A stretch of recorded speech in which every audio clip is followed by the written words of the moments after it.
कि एक बेहतर जिला परिषद सामने आए।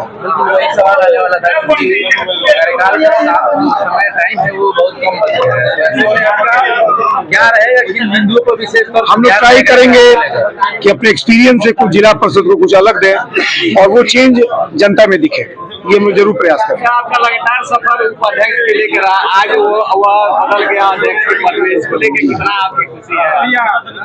ये कार्य तो करना ही है, जिस रूप में आप करें, एक मौका मिला है तो बेहतर प्रयास करेंगे बेहतर काम करने के लिए।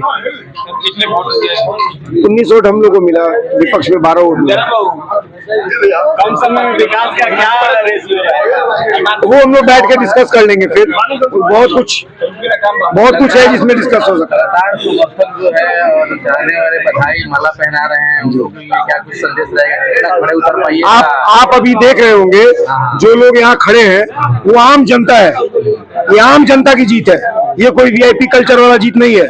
इसमें कोई वीआईपी कल्चर वाले लोग को आप नहीं देख रहे होंगे, ये गोपालगंज के आम जनता की जीत है, सब लोग के प्रयास से हुआ है, सारे पार्टी का बैरियर तोड़ के लोग वोट दिए हैं। कहते हैं कि पद पे आने के बाद से इंसान के अंदर कुछ परिवर्तन आ जाता है, तो आप नहीं, मैं 15 साल से यहाँ पे हूँ जिला परिषद में, तो मेरे में इस बहुत लोग मित्र हैं, पत्रकार में भी बहुत लोग मित्र हैं, मेरे में कोई चेंज देखे नहीं है और आगे भी कोई चेंज आपको देखने को नहीं मिलेगा। किरण देवी आपकी माता जी जो है वो लंबे समय से राजद से जुड़ी रही है और काफी कार्यरत रहे, तो क्या आप क्या दीजिएगा जिला अध्यक्ष बने? देखिए, ये कोई दलगत चुनाव तो है नहीं, मैं आपको पहले ही बोला कि सारा कास्ट बैरियर को तोड़ के, सारे पार्टी के बैरियर को तोड़ के लोग वोट दिए हैं, ये आम जनता की जीत है। आप अपने अगल बगल देखिए, सारे आम जनता लोग इकट्ठा हुए हैं, तो आपको एकदम एक चेंज दिखेगा।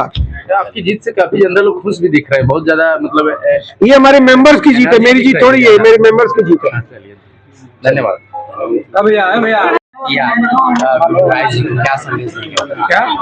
क्या संदेश देंगे आज आपके जिला अध्यक्ष हम लोग उस जिला परिषद दिल से धन्यवाद देंगे कि उन्होंने हम लोगों को विश्वास किया और अपना मत दिया, जिसके चलते हम लोगों को जीत हमारे पास आई। ठीक है।